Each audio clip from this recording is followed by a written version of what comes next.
Y'all, let me tell you that I started screaming when I saw this. I think it's been over 2 months.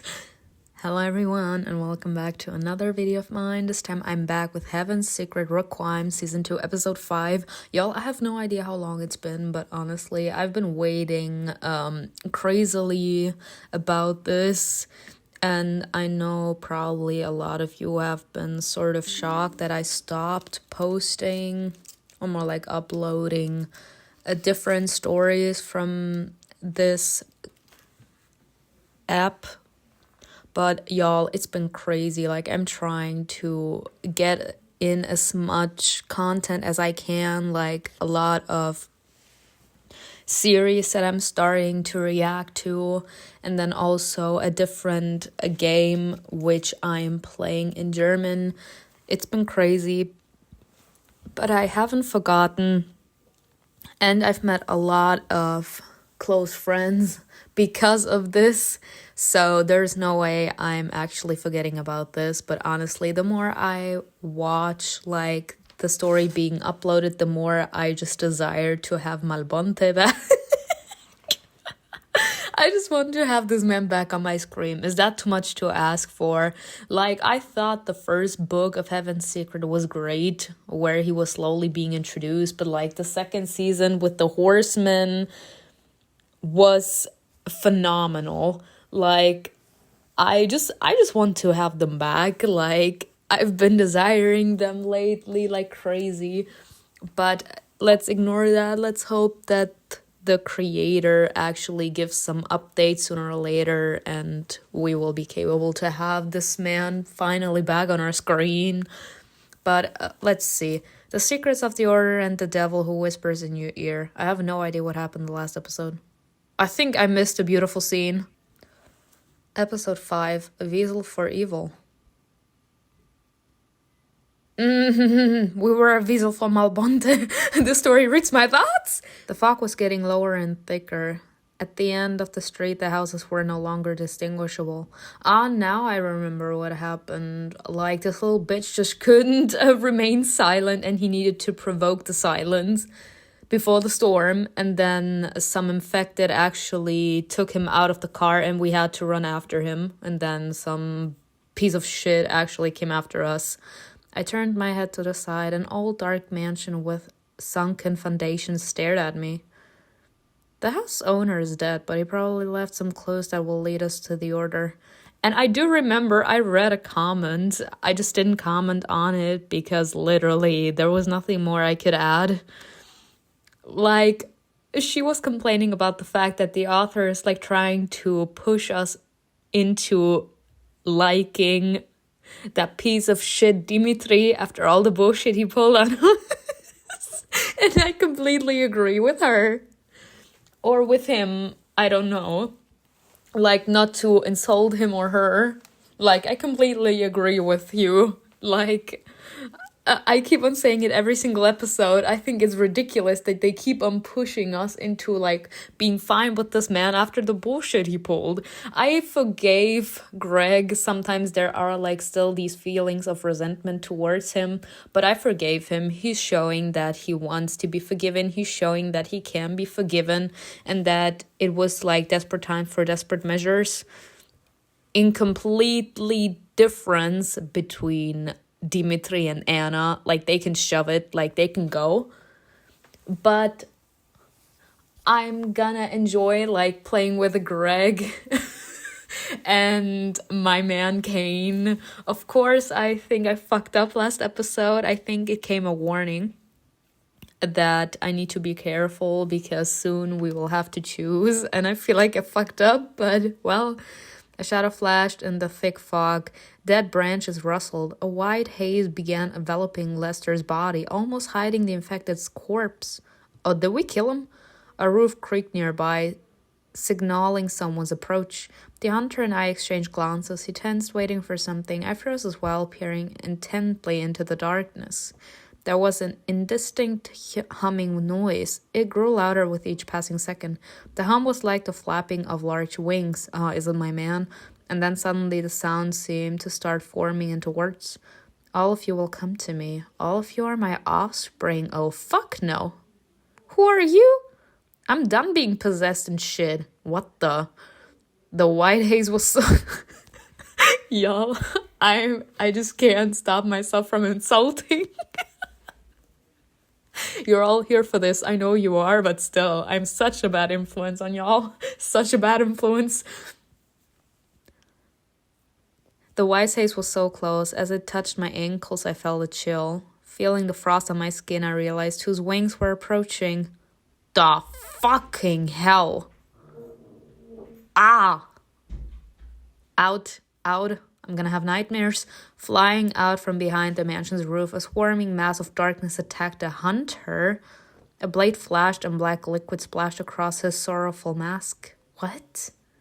I don't think I remember the scene. Oh, we were protecting Lester, but he was dragged away by some abomination. And if I remember correctly, we killed him. Is this like his brother or sister? I tried to move, but my body was numb. After the last skirmish, I couldn't move my arms. Great. So we're not only a bitch, we're an incompetent bitch. Okay. I just feel the need to tell her to shove it because in my eyes, when we are under attack, we feel this huge ass adrenaline. We were capable to knock the first bitch out at the end of last episode, and now we can't do the same with this one? Like just kicking him in the nuts? I don't know. Like just something that shows that we have a fighting spirit. She has such a big mouth, but apparently it's like bark but no bite. Like when she's supposed to bite, she can only bark. Cain needs to teach her a few things. With effort, I forced myself to crawl closer to the mansion. Oh, we're crawling.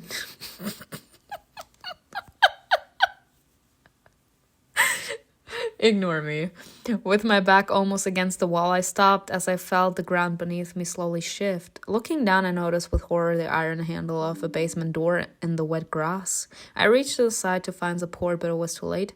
The doors clanged open and I fell down concrete stairs and rolled into a basement. Let's hope that we didn't break our neck. I could barely raise my head towards the dim light. How did this situation come together? Help! Please! I'm down here. Can someone actually just grab me out? The old beam supporting the ceiling began to crack. The room filled with dust, and then the only way out was...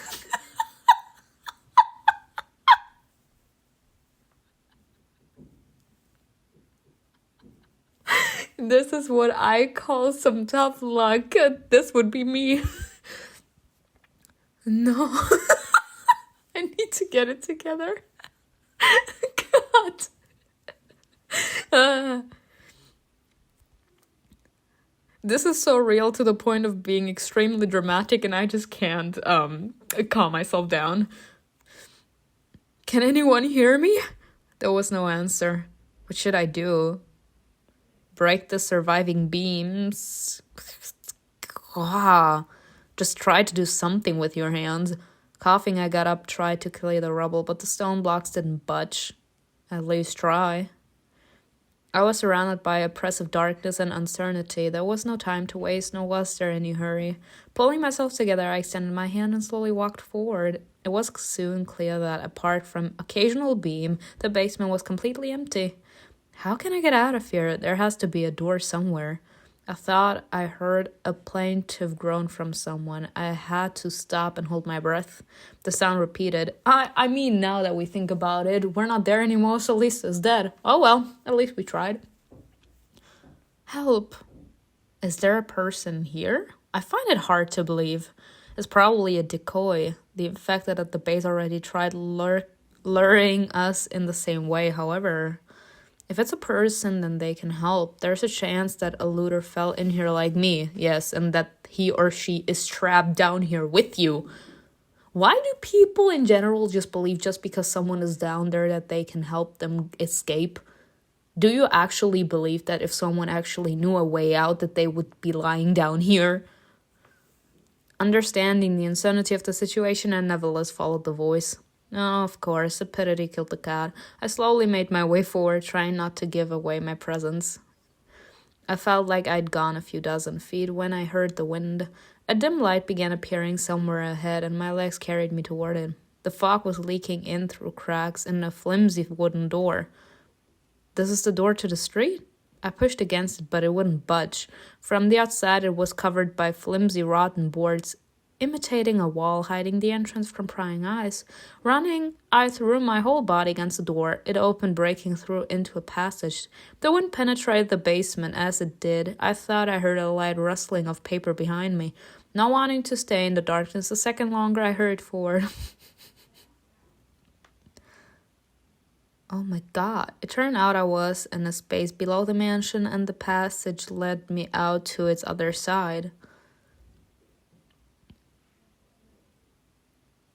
Zombies. I had to cross a large, overgrown lawn before I come to a wide, deserted intersection streaked with cracks. Help. Is the voice coming from here? All 4 roads of the intersection disappeared into the impenetrable fog. I swallowed and headed for the very center, following the sound of the plea. The markings of a former crosswalk and faint tired tracks remained on the concrete. An old traffic light swayed in the wind above my head. A chill ran down my spine. Something felt wrong. The fog parted, and through it the silhouette of a road sign began to appear. Huh? Pinned to the sign pole was a man wrapped in barbed wire. He hung above the ground like a rag doll. Blood ran down his disemboweled organs, dripping onto the pavement. Oh! No need to actually explain it that in vivid detail. Like, my English has gotten extremely good. I don't need to actually imagine that because I'm a person. I need to imagine things because if I can't imagine them, I don't know how to work well with them. So this is just like make out scenes or anything. Like if I read a book, if I actually can imagine the scene in front of me, like actually it displaying in front of my eyes, I can get into the storyline. And that's the exact same thing with like brute torture and whatever. If I can imagine it, I'm not into it. You do not need to be doing all of this. His entire body was torn up. His skin had burst, revealing shattered bones and flesh. Wah.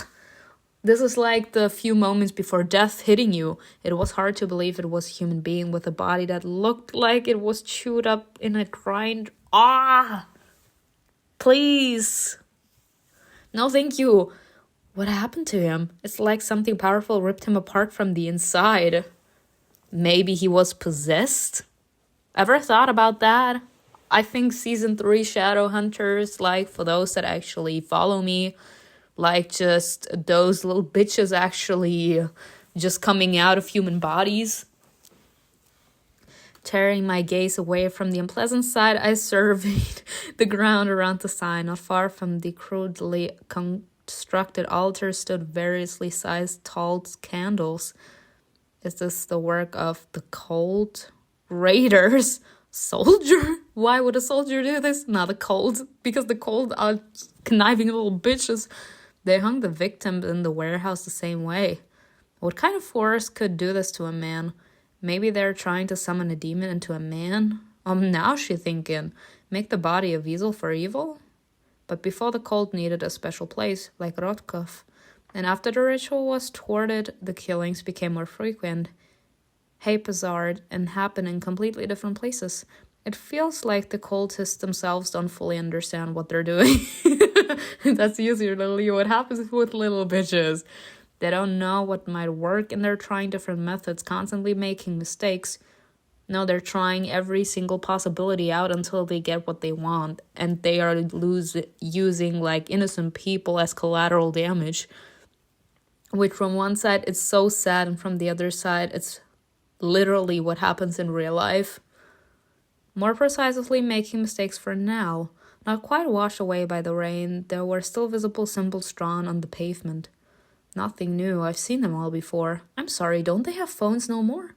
Or is the apocalypse the reason that all electronic devices don't function anymore? Because in my eyes, take a picture, I don't know, with a camera or with your phone. The torn lips on the wire, pierced face trembled slightly. The man's head jerked and drooped. Oh, wah! Trying to see if he was still alive, I hesitantly stepped closer. She is... Wow! Of course, get closer to that after he literally was breathing his last breath. Now you get closer to him, not when he was still alive, trying to figure out if you could find a way to save him. No, you first watch him there like suffer and then die a horrible death, and now after he like breathed his last breath, you move in closer. The wire cutting into the victim's skin creaked sickeningly. The body began to twist painfully out of place. The bones rubbed against the metal wires with a nasty crunch. Oh, no, no, no, no, no.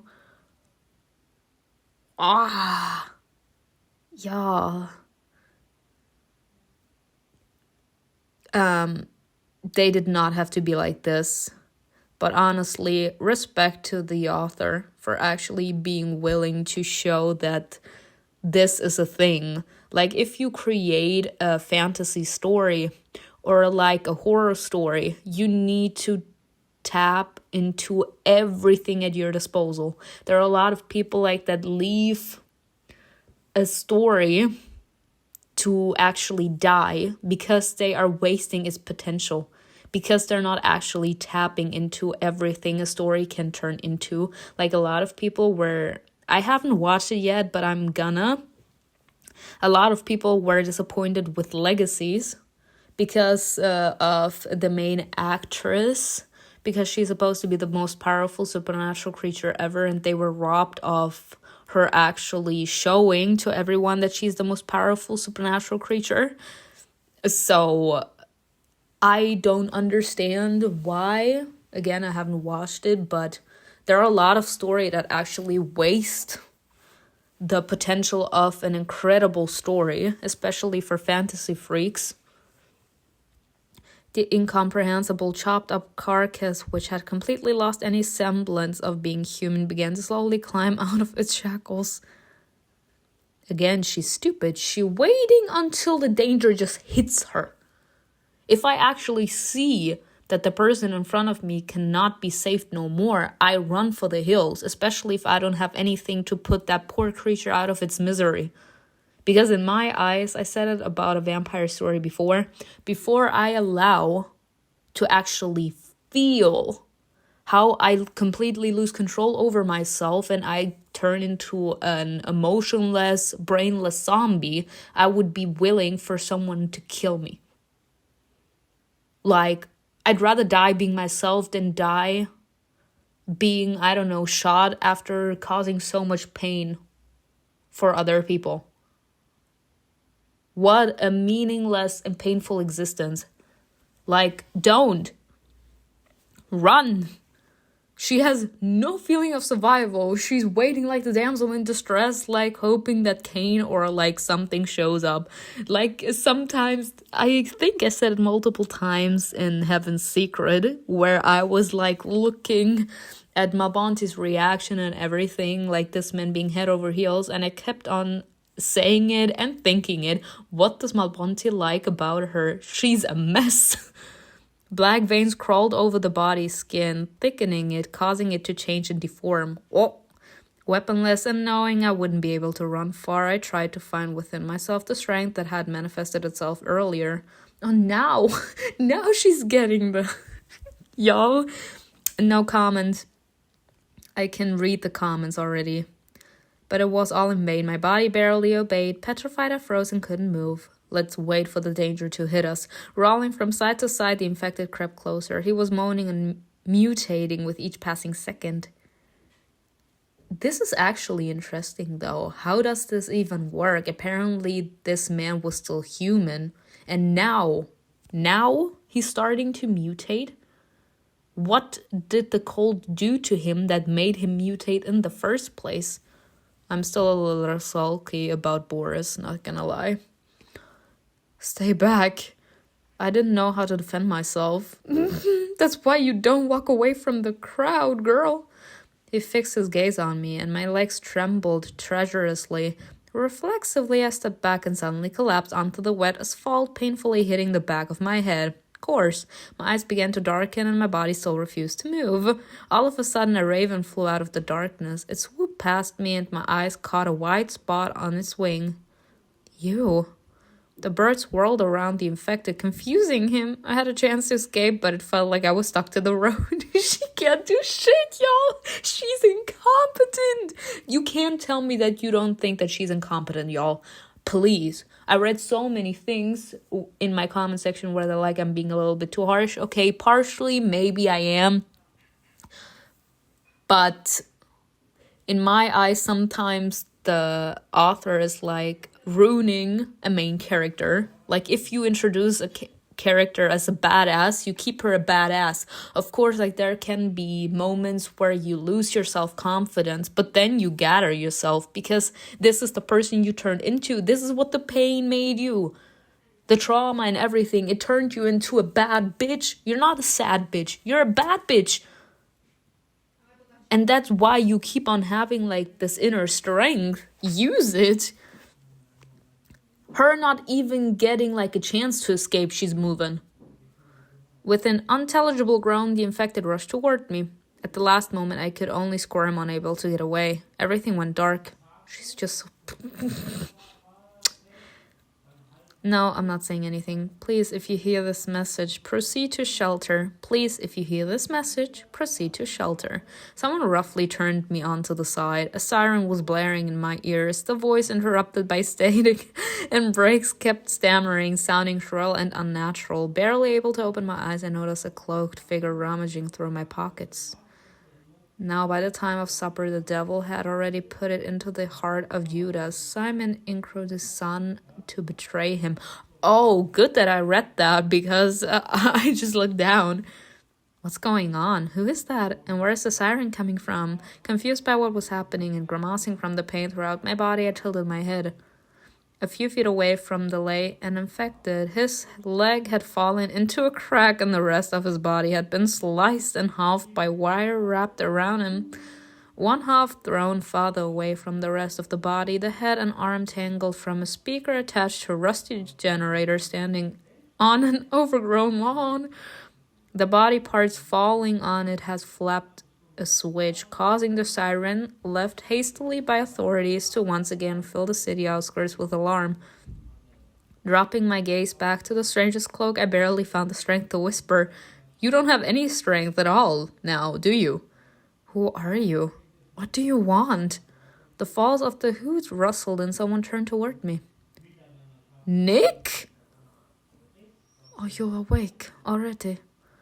I exhaled. At one point, I thought I'd be sacrificed by mad cultists, but it was just Nick. Nick, who miraculously found us, who miraculously left the city on his own, who mysteriously vanished the day before. A sense of anxiety rose within me. It started as a tiny thought, and in seconds grew into expectation of impending doom. What is he doing here? I had a bad feeling about him. He acted strange, but I tried to believe the best of him. Honestly, I don't feel anything right now. Like, if anything, I would be a little suspicious. How the fuck did you find me? And how come you disappeared out of thin air and now all of a sudden you showed up? Let's just go with I have a bad feeling. What the hell? He changed after Rotkov, and I felt something was off with him. Now it's confirmed. Reaching into the hidden pocket inside my lining, Nick pulled out the Book of the Apocalypse. Still the Book of the Apocalypse. This is what the entire story will be about, isn't it? I tried to turn over and snatch it back. My fingers jerked, but I couldn't move my wrist. My whole body felt as heavy as leaden.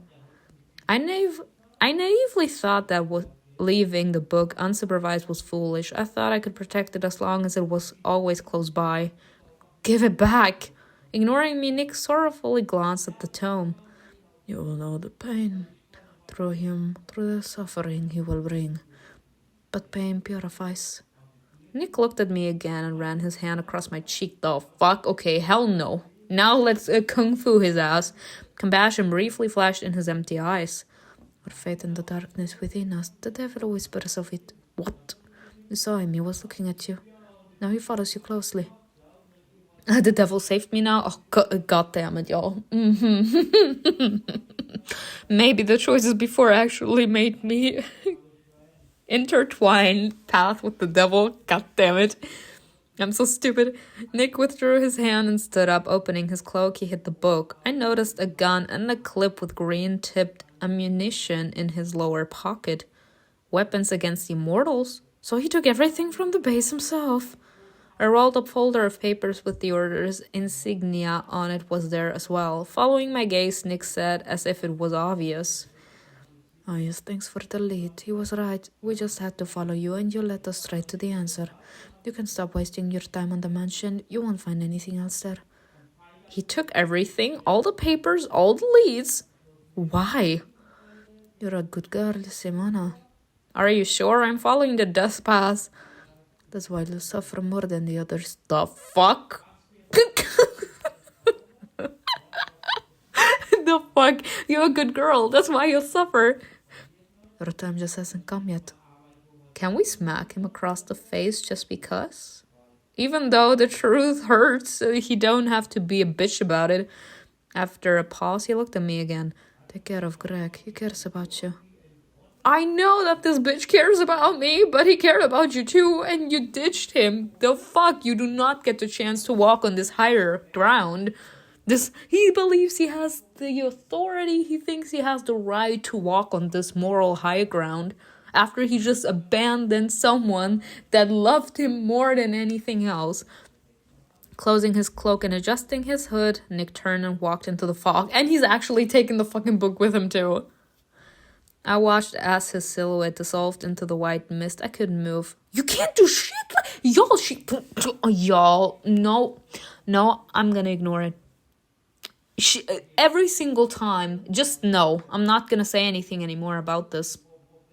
Every single time, she will say I don't have strength anymore, or I can't move, or I can't speak, whatever. Just know that I feel the exact same thing that I said just now. She can't do shit. She's a little bitch. Bark but no bite. I'm done. Every single time you read this, you will know. My mind refused to believe that the book was no longer with me. The notes on the order were no longer mine. What was mine was no longer with me. I wanted to howl with anger, but I only rasped quietly, scratching the wet pavement with my nails. Stupidity hurts. At the most crucial moment, I was helpless. Turning onto my back, I closed my eyes, letting the fine drizzle hit my face. I tried to gather my thoughts, but the growing rage wouldn't subside. Y'all, I'm trying to contain myself. I wish someone would turn off the broken voice blaring from the siren. Someone in heaven probably heard my prayers. As soon as I heard the sound of the blow, I immediately knew who it was. Cain. A second later, he was beside me. Cain, you deserve so much better. My words exactly, my man. My words exactly. Damn. He quickly inspected me, then picked me up in his arms. You and Cain have grown very close. He can't stand to see you injured. I did play him, though, in the last episode. Well, it was very easy to lose you in this fog. It was inevitable something like this would happen. Good thing you activated the siren. It activated itself, sonny boy. Not far from us, you noticed the remains of the infected. Are you alright? What happened here? Do you want to know? Cain's calm voice felt almost like home. Pressing against the immortal's chest, I wanted him to never let me go. Never. Please stay with me for eternity. You always send to the skies, and it always ends the same way. Stay close. I can only trust you. Oh, that's just cute. Nearly trembling from having to express such feelings so openly, I buried my face in his coat. After we had such a fucking makeout session, now she's like, I can only trust you. Cain didn't respond, but I felt his heart beat faster. Stop! Cute! Your words resonated in Cain's heart. Not just in yours, my guy. Not just in yours.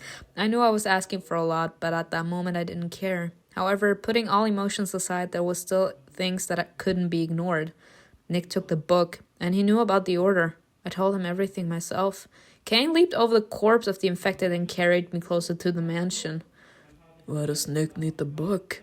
He's part of the squad. Not anymore. Now that came out of nowhere. Okay, girl. Not anymore. Like, not anymore came from me, y'all. That was a strange accident. Cain was silent for a moment, then continued. I'll hand you over to the squad and bring it back. Cain's voice took on a steely, lifeless tone. He didn't say it out loud, but I was sure he wasn't planning to leave Nick alive. Nope. Remembering the rounds of ammunition in Nick's pocket, I clenched Cain's coat and forced him to look at me. Yeah, remember, this bitch can hurt you. No, he has a weapon against immortals. Cain is capable of so much, and his strength will still be needed. It's not worth the risk. Girl, but the reason that they are in this fucking mess is because they were doing whatever it takes in order to protect the book. That's fine. It's not as dangerous as it seems. Please? Shut up! I hate this. Like, this is why a lot of people view people as whiny. I mean, from one side, I understand she's worried, of course. But on the other side, respect someone's decisions. Like, the second that people are like in flirting stage or they're together, they have the feeling that they have the right to stop someone from doing something that they feel is right. You fell in love with someone because of the way they are. They feel they need to stand up for themselves, or they have a huge ass character. Like, they are so strong-willed and you find that attractive. It pulls you in. Or maybe you like the mystery around them. You like their bad bitch attitude. Like, that pulls you in, and then all of a sudden, because you start to care about them, you can't stand them behaving the way that they've always behaved. Shut up! Leave him! My voice sounded almost like a plea. Cain fell silent as he heard me. He hesitated, but in the end, he held me tighter, deciding to stay by my side. He's a wimp. He's a wimp. Instead of doing what needs to be done, he's willing to stay by that bitch's side. I regret nothing. I said I wouldn't say anything about her saying, yeah, I'm incompetent and whatever, but this was inevitable. Cain stopped at the mansion and listened, then he turned toward the spot where people emerged a few moments later. The squad walked in a single file, making their way through the white fog almost blindly. Seeing us, they hastened toward the mansion. At the very back were Pylon and Ania. The demon carried Lester on his back, who showed no signs of life. The hunter isn't among them. Is he gone again? Doesn't want to show up in front of the others? A low voice rang out next to me. Hearing my name, I flinched involuntarily. Ugh. Simona, we never act without orders. Ever. Remember that. I decided to break that. Dimitri's words, though strict, lacked any harshness. The general said it mostly for my sake.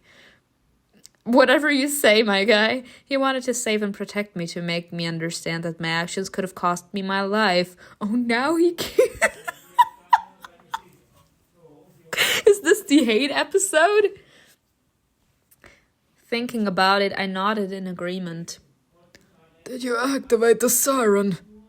It was an accident. Now every roach in the area knows where to find us. The conversation was interrupted by Kira. Nurse made her stammer a bit. General, Lester's getting worse. We need to examine him quickly. Dimitri gestured towards the mansion. Greg and Noah stood on the other side of the entrance as the general pushed against it, forcing the door open. It took only a few minutes to inspect the floors. After receiving the all clear that the place was empty, we went inside.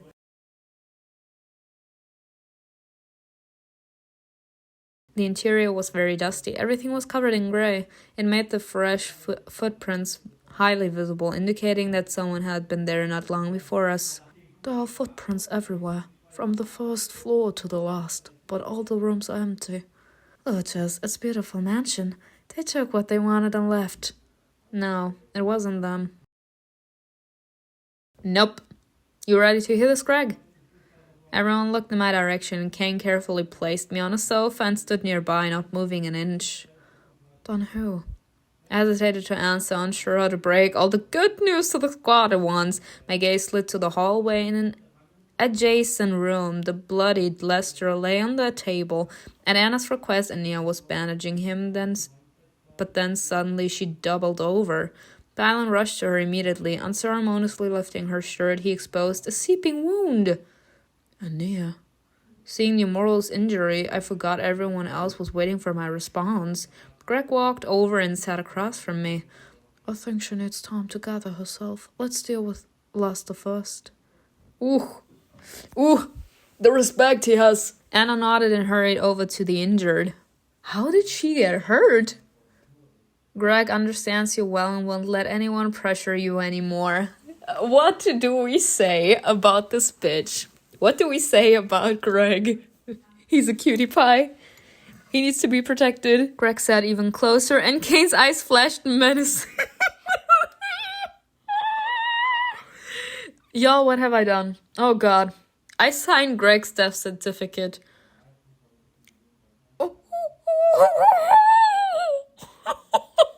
Y'all, and it's not even that he's only looking at him menacingly. His eyes are red.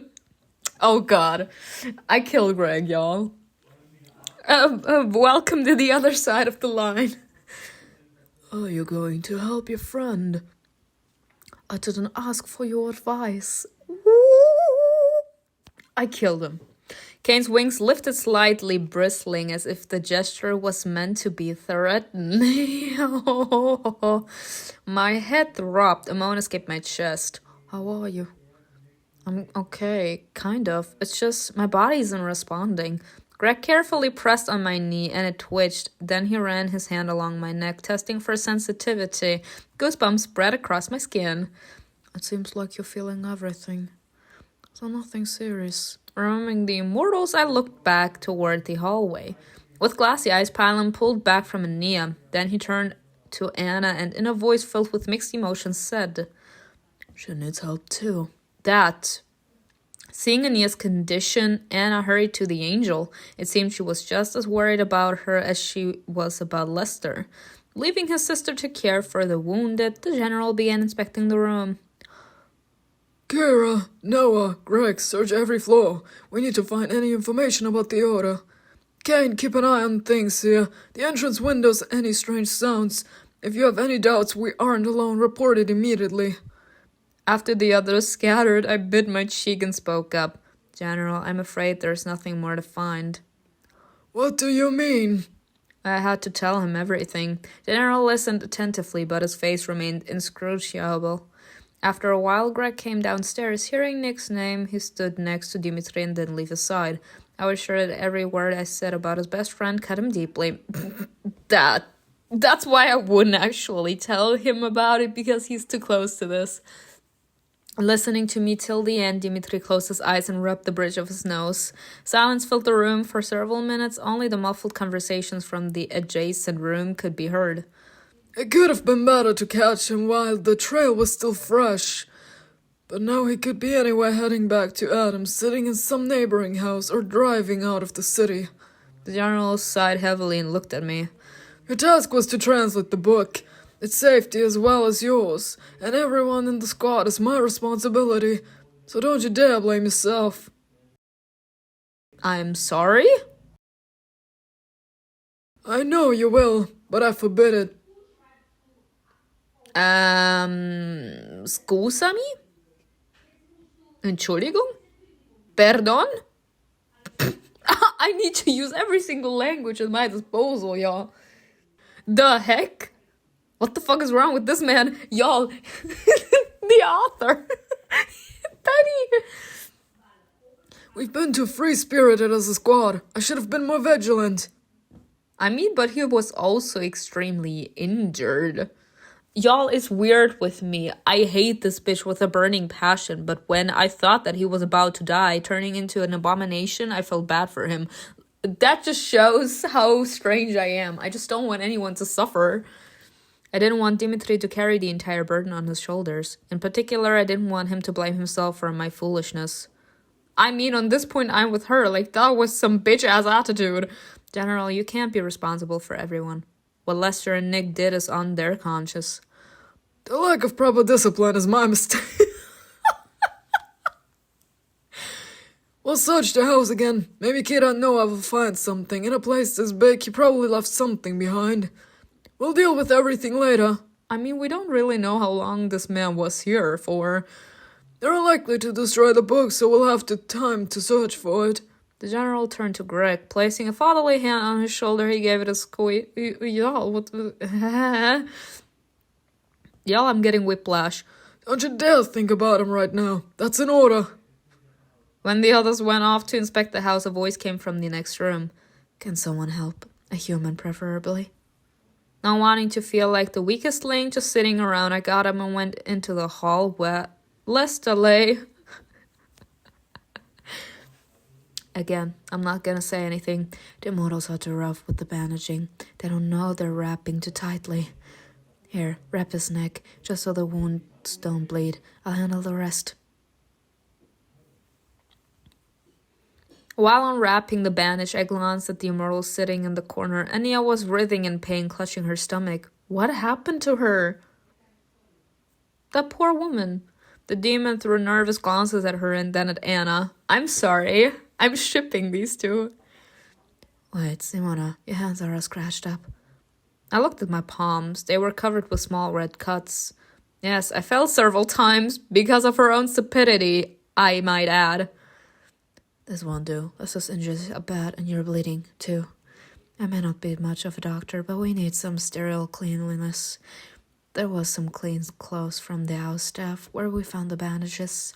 Get some dry clothes and clean your cuts. Trying to figure out where the bandages might be without interrupting Anna, I glanced around the room. Seeing my hesitation, she sighed. Actually, you know what? Wait for me. Taking a strip of gauze, she carefully bandaged Lester herself. Then from her pocket, she pulled out a small box that looked like a cigarette case. Inside were a couple of syringes filled with a greenish liquid. Oh! Those are what Pylon asked me to get. Show me the wound. Pylon gently lifted Ania's shirt, and she hissed softly, collapsing onto his lap. Don't strain yourself. If your scars keep reopening, I won't have enough medicine. I know it's not like I'm trying to make my life harder. Ooh! Carefully wiping the area around the bleeding gash, Anna inserted the needle into Nia's skin. No matter how much you treat them, your wounds never fully heal. Are you happy now? You found the thing that keeps us on a short leash. Humans, unlike you, have compassion. So Ania and Pylon are in the squad because of the serum? How does an immortal get this kind of scar? Gritting her teeth, Ania hissed. Why do you ask? Stupidity killed the cat. Why not? We might not be allies, but we're not enemies either. Ania lowered her gaze. I didn't expect an answer, but then she started speaking softly. The apocalypse didn't just hit Earth. The heavens fought for life alongside humans. The power was faced and so hard to imagine they called it the mother of life. I love this. Thank you for giving me a little bit of Heaven's Secret back. You have to pay for any information. Want to hear more? Give us a serum. No, don't. Ania sighed in relief. She seemed to be feeling better. They need to know what's at stake. They need to understand what we might face. I thought you'd given up your ridiculous angelic ideals. I don't know about you, but I still want to go home someday. Not just to heaven, but home. The demon rolled his eyes but didn't argue. The angel continued. Everything was decided in the final battle. Even the strongest of us were losing limbs with no chance of recovery. I don't think anything like that had ever happened before. The mother's energy was too powerful. But you survived. Are you that strong, or did you just get lucky? Pylon smirked.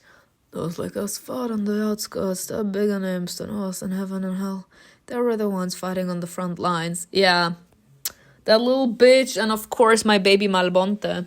And at the end of the day, Sifa Malan was the one to actually swoop it all in. We were hit by the energy wave.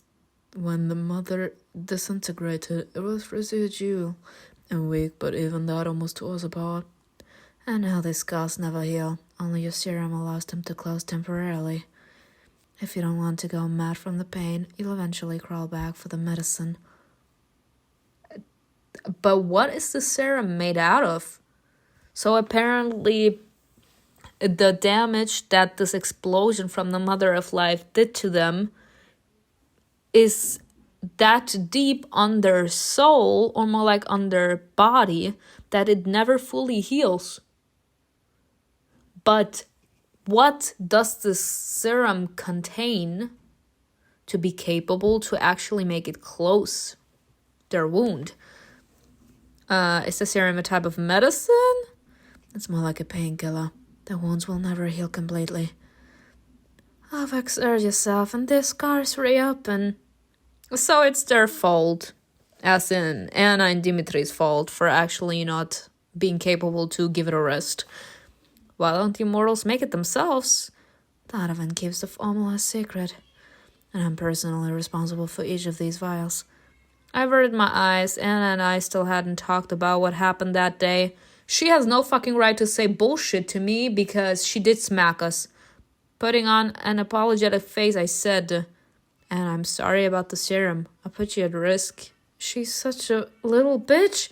She smacked the shit out of you and she apologizes. She always apologizes. She's always the one to do this first step. She is such...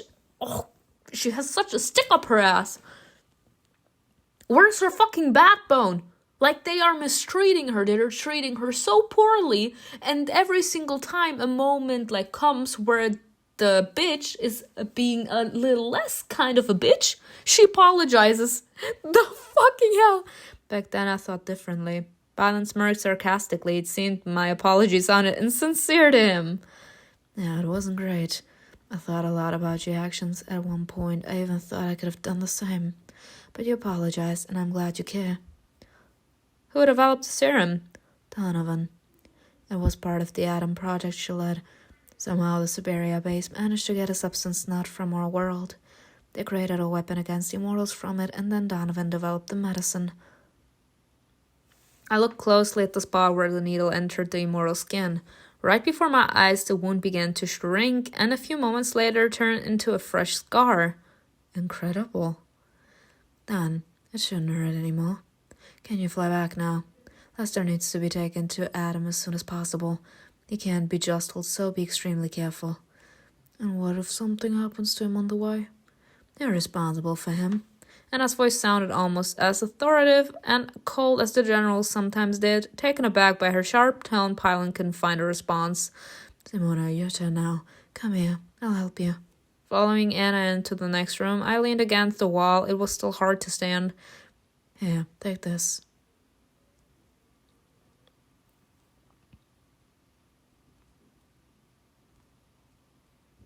It all looks weird. Let me just wear this as something I would wear. Yes.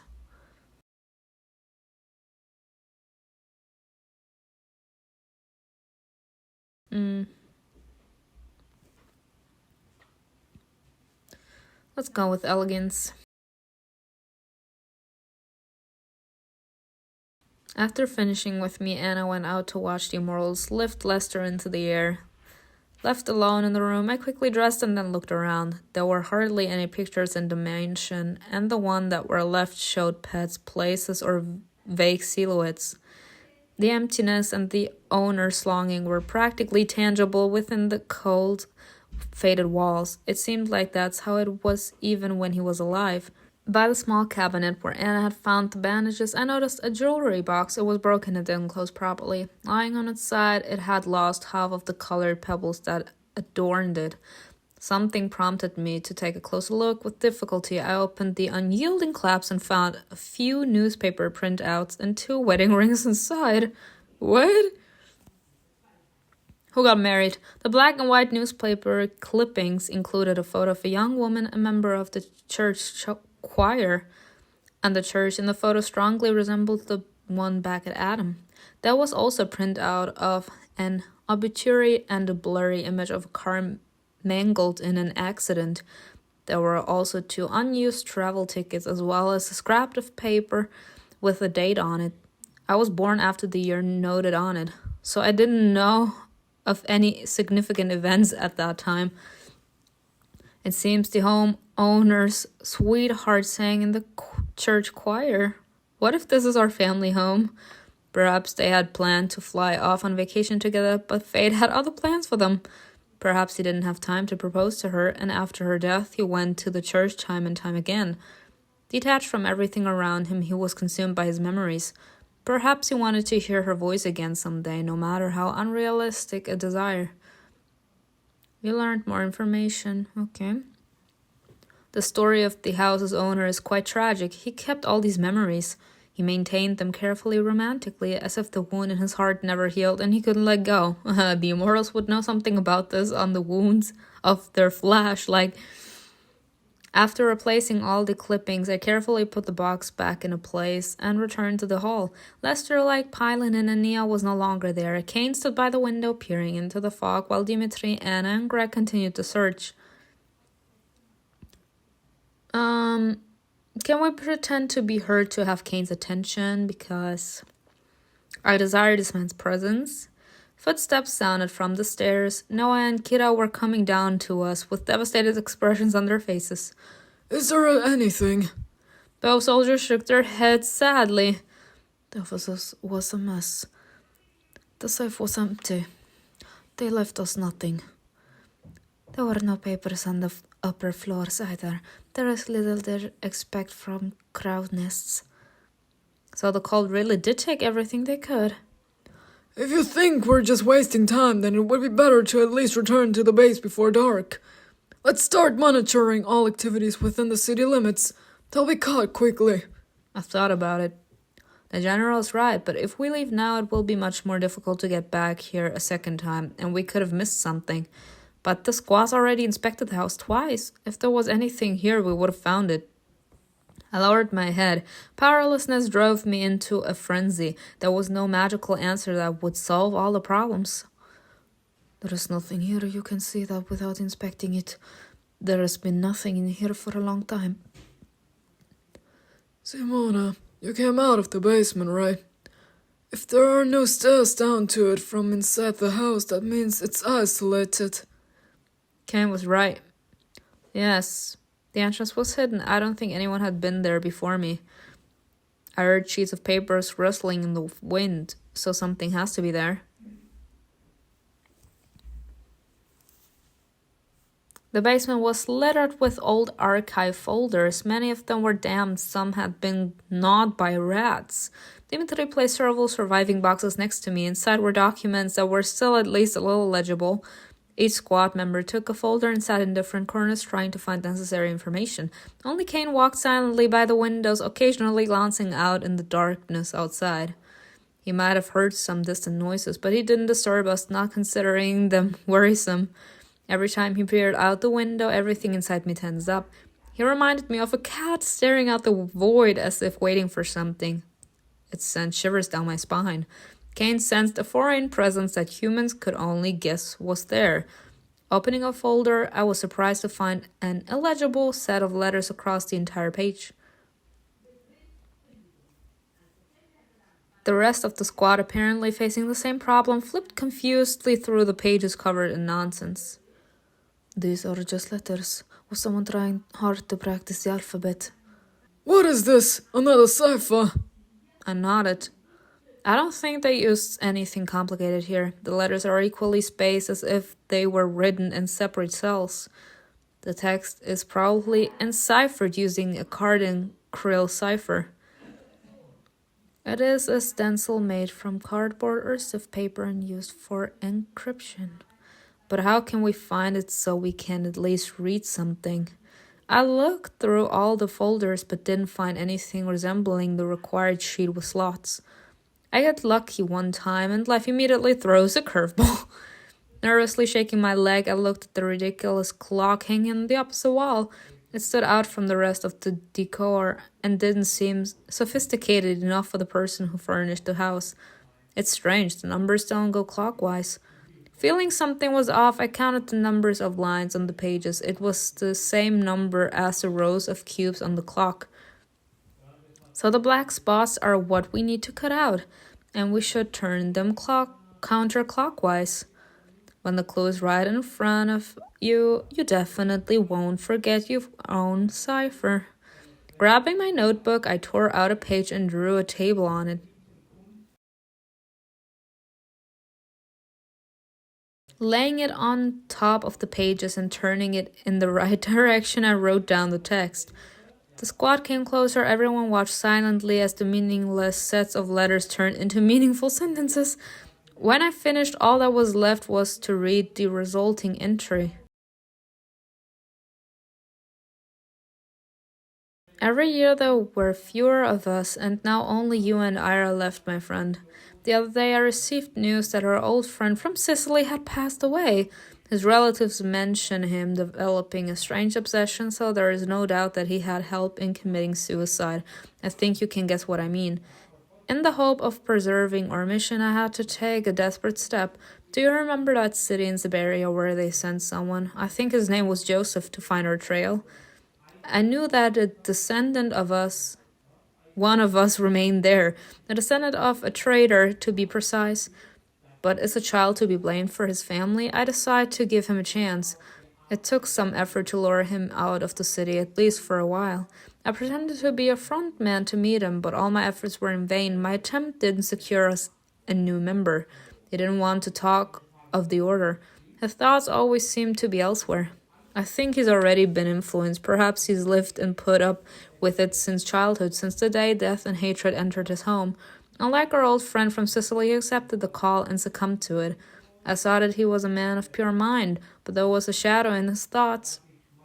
I'm afraid that someday I will start hearing his voice too. Then there will be no turning back. P.S. After meeting him, I feel that my turn will soon come. P.P.S. If something happens to me, cut off all contact and pretend we don't know each other. Wow. Okay. Finishing reading, I looked up at the squad. Did they all die or something? So how will we find the pages then? This entry must be addressed to someone somewhere. And the cult probably found out how to find him, an address or a name. They will get there first and get the pages. What kind of voice is in their head? What kind of strange wording is that? It sounds like Boris was under the influence of something. Demons, monks. Who influenced him? You managed to decipher the records and learn more about the history of the order. Unfortunately, my grid didn't fit for other records. After struggling with the papers for about another hour, I finally gave up. The squad seemed happy to leave this abandoned part of the city. As soon as I put the sheets aside, each of them exhaled. Let's get back to the car. We'll go around the house quietly and carefully. I saw a back door behind the stairs. Maybe we should just knock it down. That should lead us to where we need to go. And it will also make a lot of noise. Just then Cain stood up abruptly. Surprised, the others turned to him. He listened to the silence and then said in an alarmed voice, A small hotspot is coming this way. I think they heard the siren. We need to hurry. Greco was walking ahead of the others, knocked the front door off its rusty hinges with one blow. A small envelope flew out of the mailbox attached to it. Greg, don't stand there. We're wasting time. Nodding, he put the find in his pocket and left. God. An unpleasant surprise awaited us on the street. The car Adam gave us was beaten up and looked like a chewed-up tin can. Someone had rammed it from above, mangled the tires, and ripped off the doors. The hood was smoking, indicating the engine was dead. What's going on? Someone wanted to stop us from leaving. Cain looked up at the sky. Several dark silhouettes were circling above us. Great. The abomination did their job. They brought the hotspot with them. I heard them too late. Alright, y'all, I'm so sorry. I have no fucking idea what happened, but my phone wasn't recording. Or more like it was recording, but this fucking app that is recording, the second that it has the feeling that there isn't enough space on my device, it doesn't save my recording. So I Luckily, didn't play till the finish, so I could immediately replay. Now I was there accepting to have a vivid, lucid dream. And I pressed that option.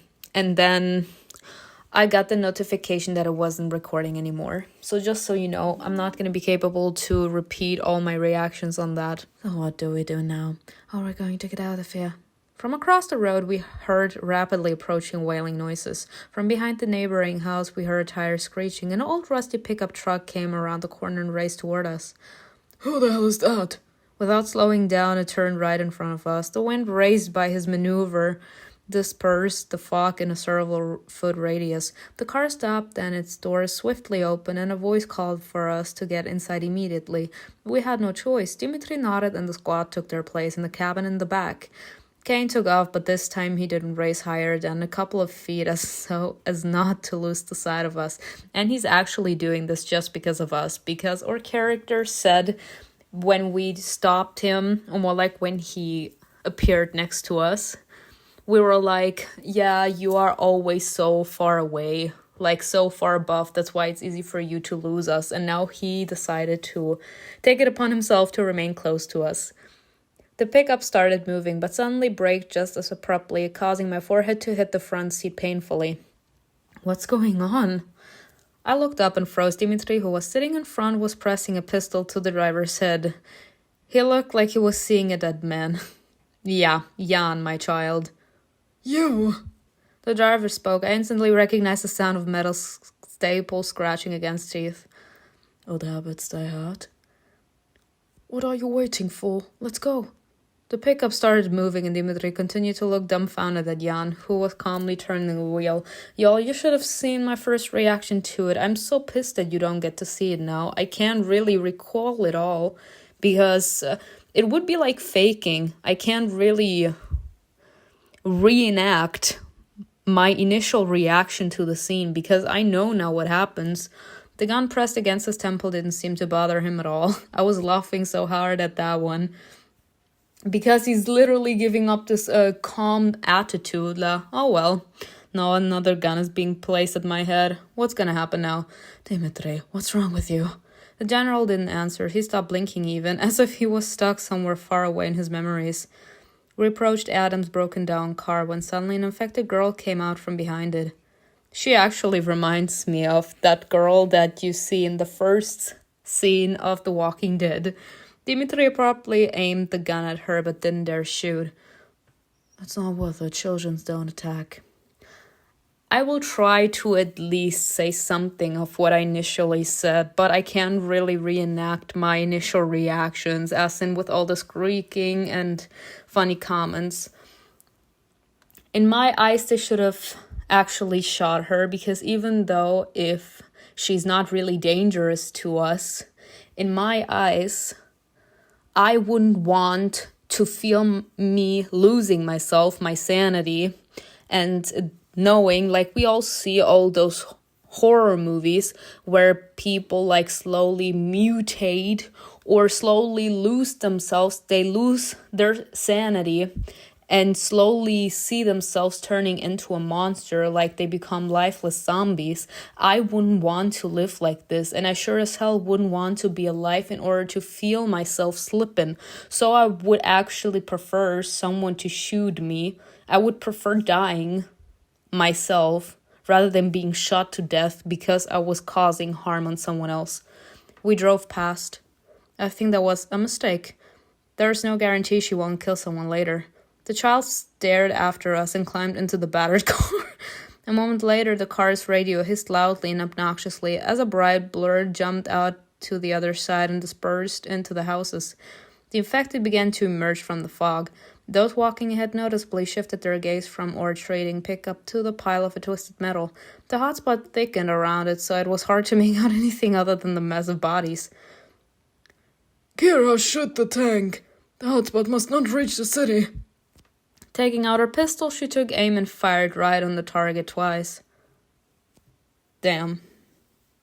No hesitation. But he right, so the little girl still did die.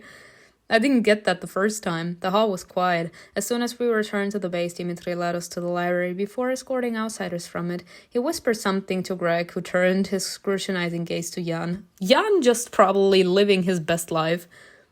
Was he ordered to keep an eye on him? What happened between them and when?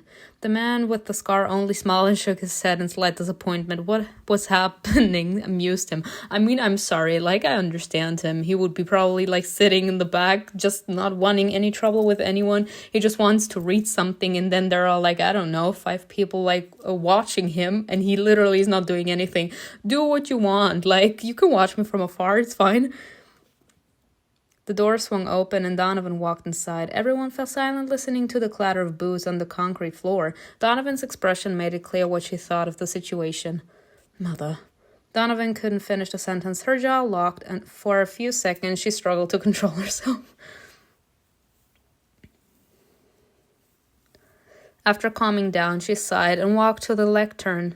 Dimitri remained standing not far from her. The book, the pages, the car. One trip and you lost what we spent months searching for after more than a year of preparation. Donovan shook her head and exhaled. She'll probably express the bulk of her complaints to the general in person in a harsher manner. There's one help matters, so let's get to the point. What do we have at that moment? There was silence in the room for a second. Then Greg suddenly stood up from his chair. He took out an open envelope and handed it to Donovan. It seems this is the only lead we have. Exactly, we found it by the door, but we didn't have time to see what was inside. Donovan raised an eyebrow, showing interest. Without taking the envelope, she said coldly, What is this? Can you explain it properly, or do I need to force it out of you? Greg quickly went over the text after taking the thin sheet of paper out of the envelope. I think there's a very particular engagement invitation inside. The envelope has no address, no names. Read it. Your news that it's only us remaining has made me very sad, but I'm not going to let this mission die. I have something to tell you too. I'll be waiting for you in New York, old friend. I moved closer and took the photo attached to the letter from Greg's hand. The happy couple were standing in a beautiful room with a view of a huge Ferris wheel. Engagement. The couple raised their hands, cheerfully pointing to the rings. I looked at their clothes. There is a brooch on the man's jacket. It's the order's symbol. So the last of them lives in New York. I suppose it wouldn't be hard to find an apartment with that view. Probably some expensive place in a skyscraper. Is that all? Somewhere in New York lives someone that we need. The general looked away. His shoulders slumped, but he still pretended everything was under control and there was nothing to worry about. Yes, so far that's all we've managed to find out, he says, giving everyone a side eye. Well then, I have bad news for you. After the crack appeared on the moon, we stopped receiving communications from New York. The neighboring cities are also quiet. I sent a small team there, but they disappeared. I think you realize that this doesn't bode well. The abomination said hello. She took out a dentist's case and pulled out a hand-rolled cigarette. She clicked the lighter that always hung on her belt and took a drag. Donovan's face relaxed, as did her tense posture. In fact, the book being taken isn't a bad thing. Let those madmen think they have the advantage. We don't know what awaits us in New York. The cultists will blaze a trail and you take what they find. We have fewer resources and less room for error. This is a good opportunity for the dirty work to be done at someone else's expense. Donovan suddenly looked up and frowned. Her voice instantly turned to steel. And who the hell are you? The squad turned to Jan. Ignoring Donovan's question, he tilted his head to the side and looked at the general, expecting him to answer. Dimitri was silent for a moment and then said briskly, A new member of the squad. Well, as you wish. Start preparing for departure. You'll probably be at sea in a week. Thank you. Y'all, if you would have any idea how pissed I am that fucking thing didn't record. Over the next few days, the base collected information bit by bit from every port near Oxford. It was impossible to move by air because of the constant abomination attacks, and there was only one way left to travel, by sea. I was somewhere between dream and reality the whole time. The general who wasn't going to repeat a mistake imposed a mandatory schedule on the squad. Everyone had to follow it rigorously. Early rising, eating, exercising, eating, resting. Jan was moved to my floor so none of the others had to move. And even though our rooms were quite far apart, I felt calmer. As soon as I would reach my pillow, I fell right to sleep. I liked there being no time to think. The days dragged on monotonously until Donovan reported on an unknowing fishing traveler departing from what used to be the bistro. A few days later, we went to see after it, which is in my eyes is funny. Are abominations supposed to have like a problem with water? Because they are in the sky. So I didn't really understand why they were like, yeah, the best way to actually get far is by sea. Abominations fly. They can also catch you when you're at sea. It's all a dream. It's a dream. The wind hit my face, sobering me and making me wake up. I was on a ship, surrounded by water for miles around. I tied my hand tightly to the side of the boat with a scarf. The wind is very strong here. If a wave washes me overboard, will a scarf hold? No, and you will fly overboard too. The slippery deck, the cold railing, I clung to with a death grip, and the ship's constant rocking against the waves didn't let me forget. I hope no one shows up while I'm here. I didn't want to be out on that part of the deck, but the tiny cabins and endless training were just about driving me crazy, making me howl from the lack of personal space. I just need to be alone for at least a while. Without prying eyes, surveillance, supervision, conversation, sounds, thoughts. Well, babe, if you become depressed, that's not their fault. Just alone. I don't want to be alone. I want to have my sexy-ass man Cain by my side.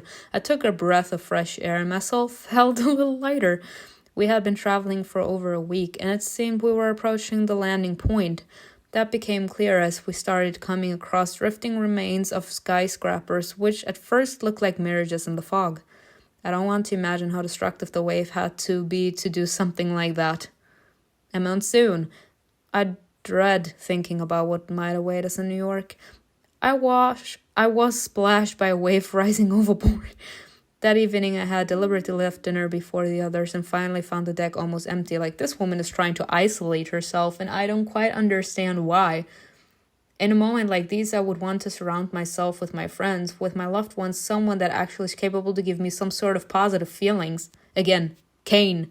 Donovan had ordered the creation of a squad to be sent to New York. Occasionally, its purpose was to restore the lost communications.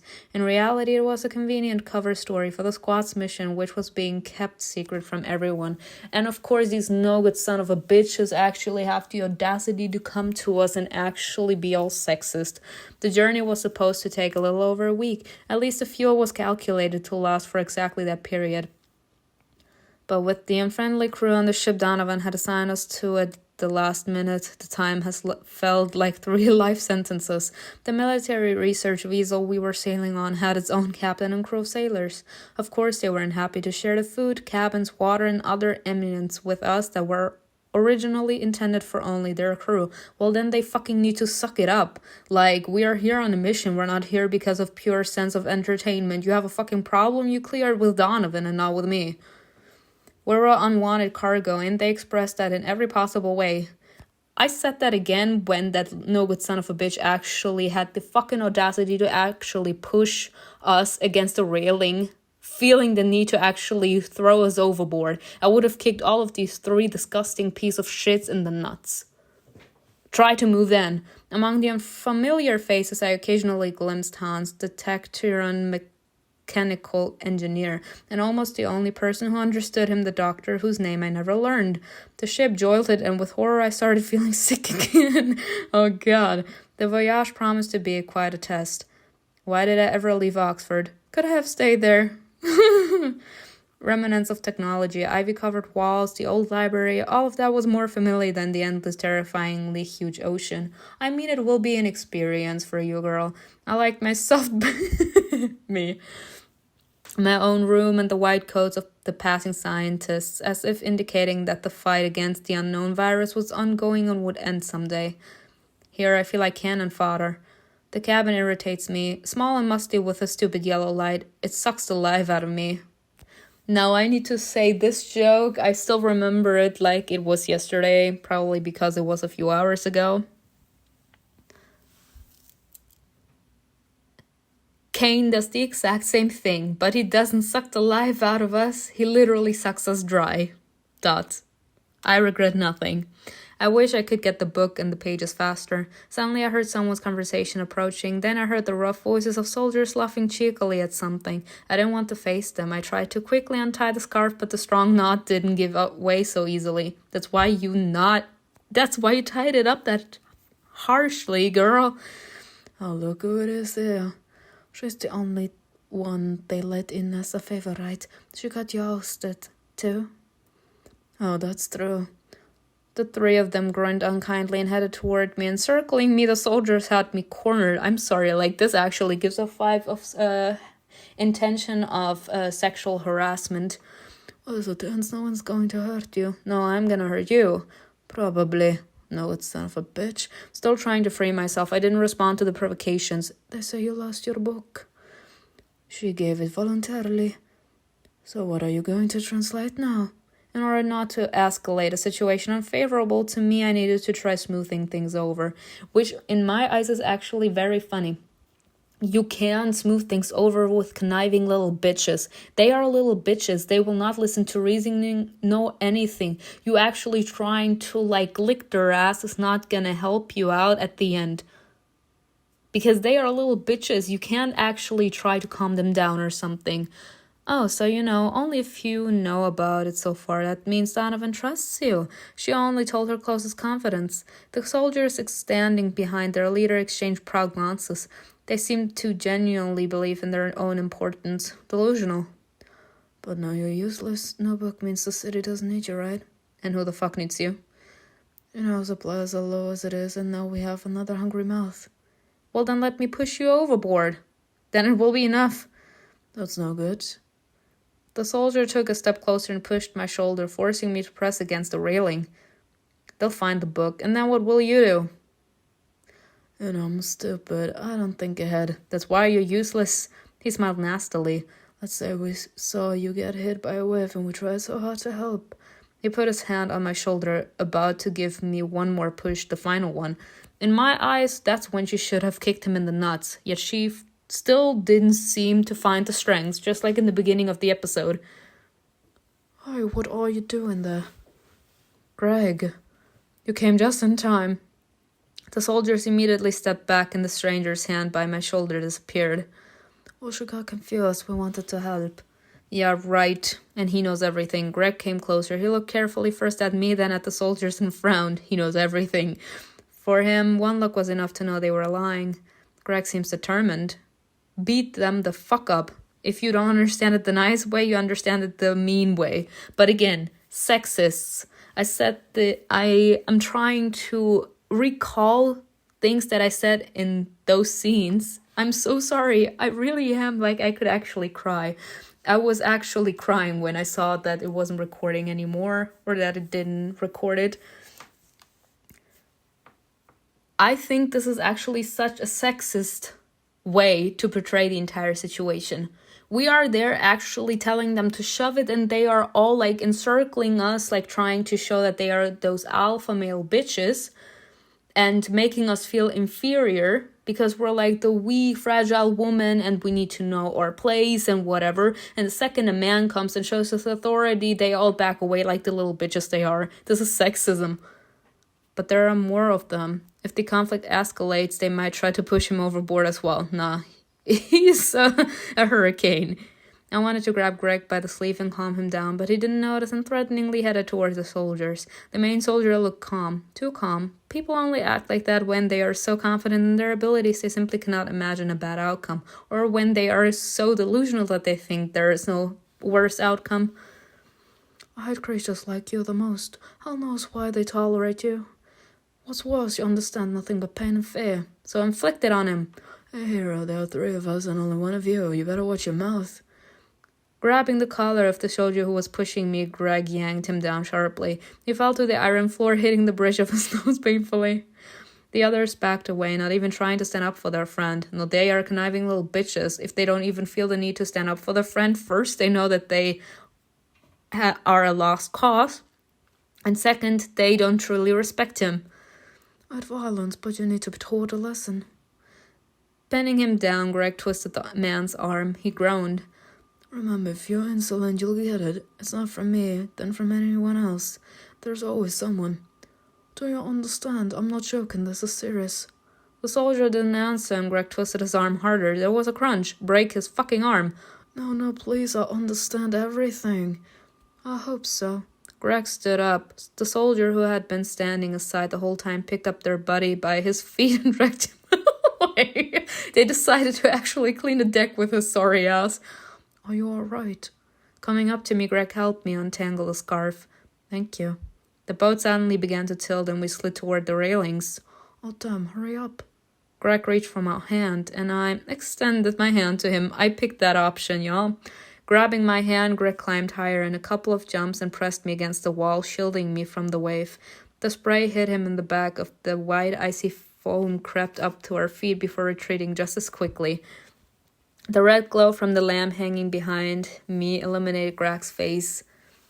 And here I said, this scene, literally with all the water splashing onto the deck and actually soaking us in all this huge ass water, it gives off the vibes of us being in a shower. Like our clothes completely wet, like all this synchronicity, all the posture, like him actually pushing us against the deck in order to protect us, like we can feel this man's dick hardening, like everything. Once again, the waves were beating against the ship's side as measuredly as before. Greg suddenly smiled simply because he was looking at me, and I couldn't help but smile back at him for some reason. Seeing it, he laughed and awkwardly scratched his nose, looking away. That's weird. Greg put his hands in his pockets but didn't step back.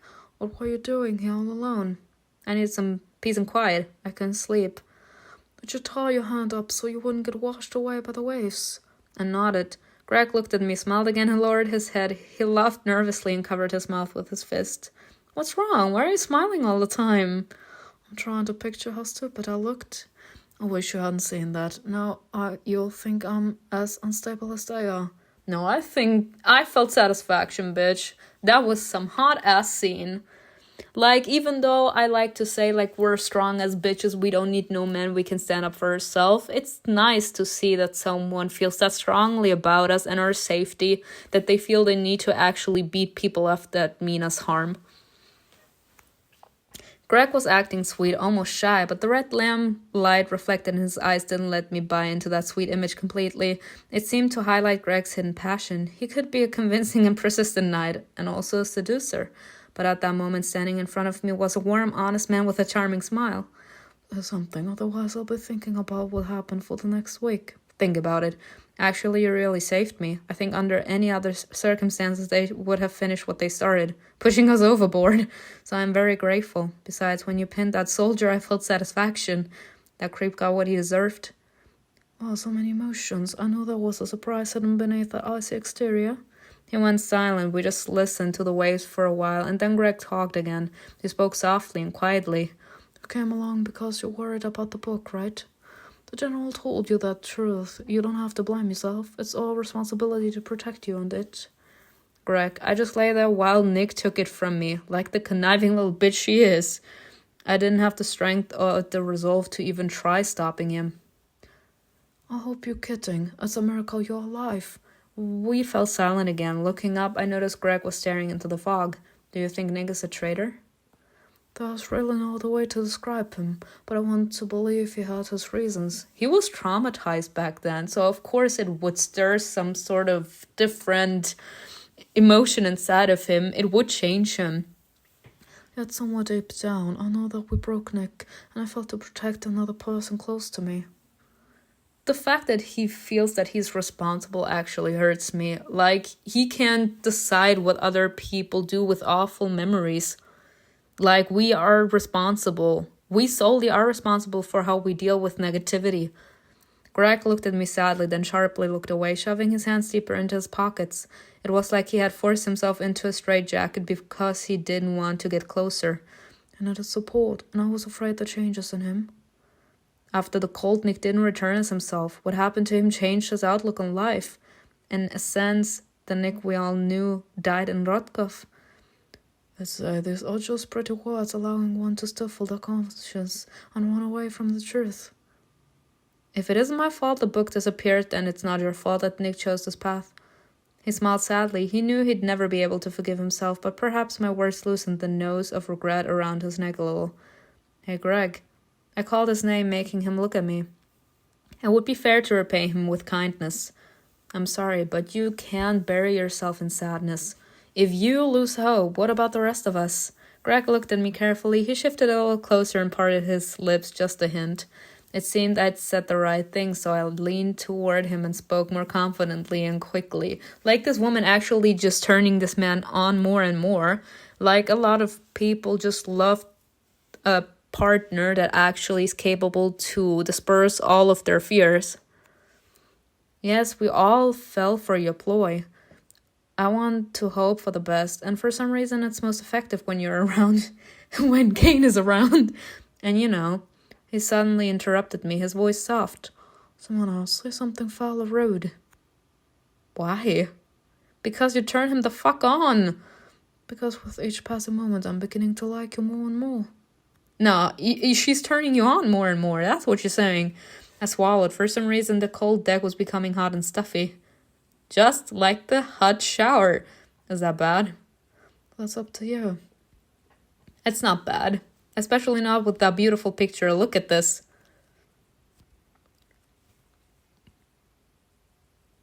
He tilted his head. His lips barely touched mine, giving me time to push him away. I couldn't explain to myself why I so willingly sought his lips. Maybe I wanted to relieve the stress that had accumulated since losing the book. But we both needed it. Y'all, if you knew how much I freaked out because when I read at the end that he was like, I thought you wouldn't choose me, I was like, fuck, I screwed up big time. Wrapping my arms around his neck as if I was allowed to do anything to him, I pulled Greg closer, practically hanging off him. He laid his palms on my waist. Our hot, racked breathing showed how much we craved that moment. Instantly transported, our kiss tasted like a hot North Carolina summer evening. I imagine us in the stands of the sports stadium with me kissing Greg in front of a whole crowd, with the cameras flashing, please. Greg, who had just won the game, was coming up to me to receive his trophy. People were shouting that they loved him, but he only had eyes for me. Under blinding camera flashes, we made our way outside and Greg drove me to our favorite spot. Our the same thing as always, just like he did. We sat on a bench, sipped our cocktails, and laughed endlessly telling stories. Annoying paparazzi found us and I got angry, but Greg didn't care. He dipped his finger in some cream and dabbed it on the tip of my nose, then licked it off. She has some wild imagination. Greg smiled and I realized I wasn't afraid of anything when I was with him. I too relaxed and smiled. I'm sorry, is that in her imagination them grinning, or are they in real life grinning? There were no more boundaries. There was no anger, no expectations, no awkwardness. Greg was someone born with a world of possibilities open to him, one of those people who somehow understood how everything worked. Greg saw things more simply than others, and I wanted to as well. I was his, and the world finally accepted me. They didn't know how to give up, and he would teach me the same. Am I loved? Am I enough? That was happiness, right? Because of those feelings, I wanted to lose myself in him. I didn't want to break the embrace or shatter the obsession. You see, the problem here is, this man is capable to actually allow us to feel what love is supposed to be about. Like this easy love. Normally, we expect love to be easy, but sadly, love isn't easy. Love is complicated. Because if love is easy, then it means that sooner or later it's also capable to break. Because a love that is easy is a love that is easy to break. If a love is complicated, then it's because it's difficult to break. The connection that you have to your partner is so powerful that no matter how much that person would be capable to actually cause you harm, you can't let go of them, because the love you have for them, the obsession, the connection, the desire, the belief you have in them, in who they are, in who you know that they are capable to become, drives you to never ever let go of them. And that's why they do the exact same thing with you. And that's a complicated love. That's like the love that Cain is capable to give us. And that's the love I thrive in real life. Like, love is not easy. Sadly, it's not. Because people aren't easy as well. We all have our baggage, and that makes every single human being a little more complicated. And if a love is easy, then it's because it's a superficial love. We both appreciate each other. We both appreciate the fact that we can feel safe in each other's zone, but we don't actually help each other grow. We don't help each other actually feel safe. We don't help each other become better people. Like, a complicated love is complicated because we both have different views of life. You teach me, I teach you. We both grow. Maybe in the same direction, maybe in a different direction, but at the end of the day, the love we have for each other will always keep on pulling us back to one another because we like the change that we cause in the other person. That's what love is supposed to be about. Like this easy love that we see with Greg right here. It's beautiful, yes, and a lot of women want this, but in my eyes, that's not what real love is. Greedily clinging to Greg's lips, I grasped his face in my hands. Breathing heavily, he pulled away. I actually thought I fucked up so badly, y'all. I can't control myself at all. And I forget where I am. Greg pulled my collar down and gently kissed my neck. The touch of his soft lips made everything inside me flip upside down. I felt his fingers dig deeper into my hips. His hands stroked my body as if he was trying to memorize every square inch of me. Just then the floor creaked on the upper deck and I tensed. We heard conversations above us and then the iron steps rattled nearby. Greg didn't seem to hear anything, so I had to force myself to move away first. Someone is coming. Greg reluctantly pulled away from me, pressing his forehead to mine. He carefully outlined my lips with his fingers. Now that's hot.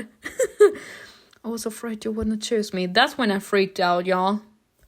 I actually asked for mercy. I smiled without answering. His words touched something inside me. I remember the kiss with Cain. That wasn't just a kiss, bitch. That was a fucking hot-ass makeout session. He'll find out. Cain will find out everything. I didn't know what I was more afraid of, losing the immortal's favor or pushing Greg away. Let's go. I'll walk you to your cabin. He took my hand. Oh, it's so strange to talk to you like I usually do. I want to hug you, throw my arms around your shoulders. I have faith you can resist. Greg smiled charmingly, led me forward. You and Greg are completely drowning in feelings. It's impossible to resist him. Greg left me at the door and walked away. Leaning over the second level railing, I looked down and watched him go into his cabin. I thought Jan's behavior here was so fucking funny. After reaching his cabin, he waved to me and went inside. Bye, babe. At that very moment, a match struck above me. Raising my head, I saw Jan standing on the floor above. Leaning on the railing, he watched the smoke from his cigarette. With each exhalation, it curled mesmerizingly in the wind. Jan suddenly turned towards something behind him, and I heard the general's voice. I told you not to smoke. So how many years has it been? Dimitri snatched a cigarette from him and took a drag. You could have just asked for your own. Do you have more than one? Give me the rest of the pack. No, it's mine. Oh, I thought you quit, General. I'm not your general. Not anymore. Oh, shouldn't I be the angry one? They definitely know each other, and it looks like they've known each other for a long time. Will either of them tell me about it if I ask for details? For some reason, it seems like they share a secret that neither wants to talk about. Simona, are you awake? Jan's head hung down and he stared at me. That's so cute. I just got back from dinner.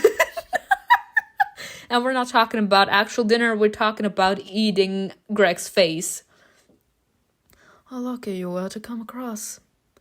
Here, catch this and give it back later. The cigarettes. He tossed and crumbled back down to me. Reaching forward, I managed to grab it, but pretended that I missed.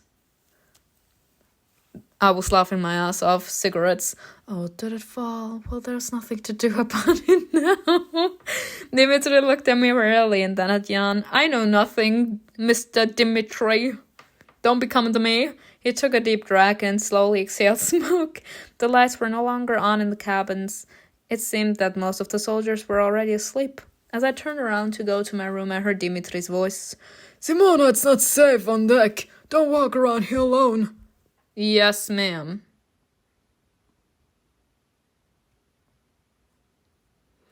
I was restless in the night, tossing and turning on the top bunk. I couldn't fall asleep for a long time. The only thing that entertained me was the porthole through which I could watch the fog Sifting through my memories and drawing new scenarios in my head, I kept dreaming of finding the thing that would help me fall asleep.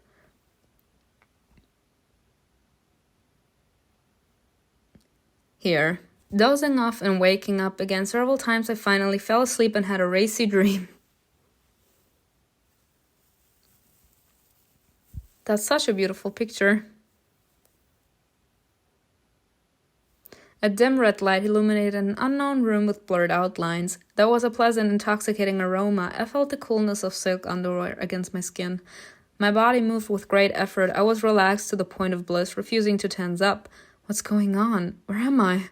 My consciousness was clouded. Scattered thoughts flashed by, not having time to fully form. I don't understand this at all. There was a rustling sound nearby. Turning my head, I noticed Jan standing by the bed. I was actually shocked when I found out that he's apparently a love interest. And I found it out just by reading this, because why would he be here if we're having a racy dream? I thought he was gonna be some sort of like family member, sort of, if you get what I mean. Like someone that is so extremely close to us. He helps us feel relaxed and everything. No, he's a love interest. He suddenly leaned over and gently ran his hand through my hair. His gesture seemed too bold. My lips twitched, but my words were lodged in my throat, leaving the silence unbroken. Brushing a few strands of hair out of my face, he loomed over me. His gaze made me pause. I didn't know what was happening, but the apprehension I was feeling made my heart beat faster. He moved closer and lightly bit the edge of my ear. His cheek touched my cheekbone. I clutched the sheets in surprise. I wanted to move away, to kick my legs on the bed to get his attention, but I could only blink, staring at him in confusion. What is he doing? You will feel every touch. Jan ran his hand down my arm and lifted the strap of my dress. Only then did I see how thin and lightweight it was. Lowering it, he left a hot kiss along my collarbone. His hair tickled my neck. At the same moment, someone else's fingers caressed my thigh. Jan's hands were on either side of me. He couldn't have done so. Peering into the darkness, I saw the outline of a large figure. What the fuck is the general here in a hot out dream? No, hell no. The general sat at my feet, the soft mattress sinking under his weight. The fuck is he doing here? What the fuck? What does he want? Both men were touching me. I had almost no doubt that this was all a dream. Like a playable doll, I lay on the silk sheet and watched what was happening. Someone's cold fingers touched the mole under my eye, and then lifted my chin, forcing me to tilt my head back. The huge wings of the angel. Oh, my finest man. Of course, he has the hottest introduction. The huge wings of the angel standing at the head of the bed blocked out the light. Y'all, this is like all new. Like I came this far with Dimitri. God damn it. Oh, bye. Of course. And he's sitting down like the menace he is. One sensation was replaced by another. As a hand rested on my stomach, the large palm almost completely covering my abdomen. What the fuck? Is that Boris? Trembling, I looked down. The estate owner watched me Wait, what? Ain't he dead? What the fuck is he doing here in my makeout session? The estate owner watched me intently and didn't let me take a full breath. Huh? Don't be afraid. You will simply breathe harder and your pulse will quicken. The adrenaline will spike and act like a drug. My breathing sped up, becoming racked. The room seemed hotter. Sweat appeared on my skin as if I had a fever. Under the gazes of several men, the breath escaping my lips sounded more raw than... What the fuck? I felt someone sit down next to me. For some reason, I immediately felt calmer. Of course, Greg, the other fine man. Don't be afraid. Bye. And this man just staring at us fully in love. I can't. Taking my hand, he kissed my palm and then intertwined our fingers. This is madness. You think? Demanding touches the way of other people's bodies on my own. Greedy glances, male voices, and whispers drove me wild. Dimitri put my knees on his legs and not letting me move brought them closer. What? Stroking my shin, I lifted it lightly. He ran his fingertips under my knee. I exhaled sharply and opened my eyes wider. 5 pairs of eyes saw my reaction. With horror, I noticed an ugly spark of anticipation light up in each of them. I wanted to squeeze my legs tighter, but the general's grip didn't let me. He knew what he was doing. He liked having control over me. Y'all, normally I think this is hot in a man if he's taking control, like if he's dominant. But it's not hot with Dimitri. It's not. I felt the hem of my already short dress begin to rise slowly. Boris' hand climbed under it and squeezed my breasts. Y'all, what are we even doing? We're imagining to have a fucking makeout session with all 5 of them.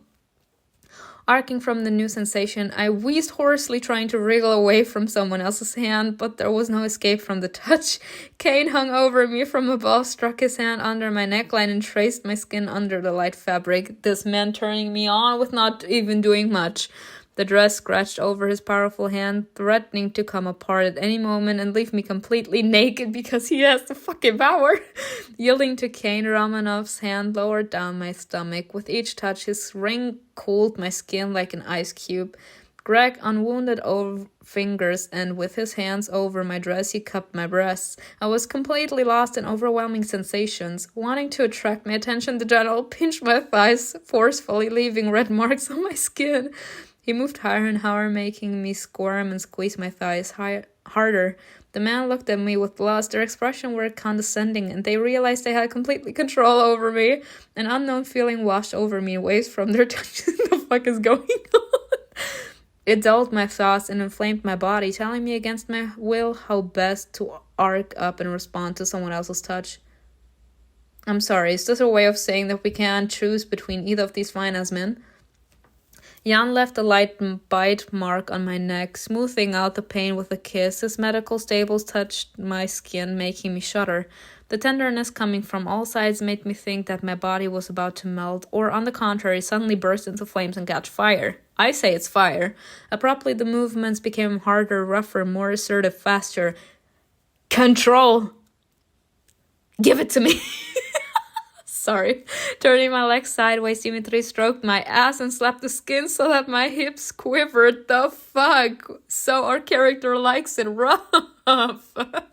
My thigh was caught by Cain as his hot lips covered mine for a second, muffling my moan.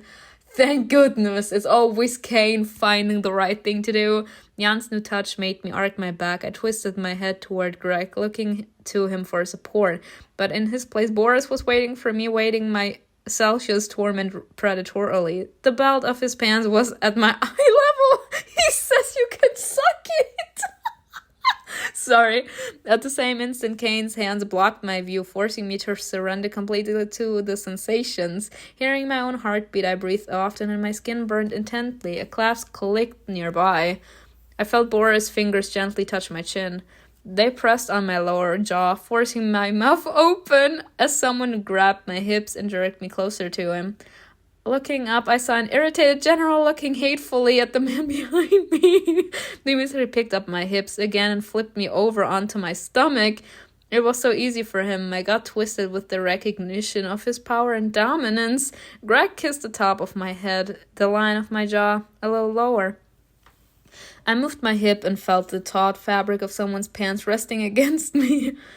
There was a rustle of wings, and Cain grabbed my leg sharply, forcing me closer. Please take me from behind. Please, I'm begging you, Cain. Barely rational and lost amidst all the lust, passion, and yearning, I was one step away from plunging headfirst into the maelstrom.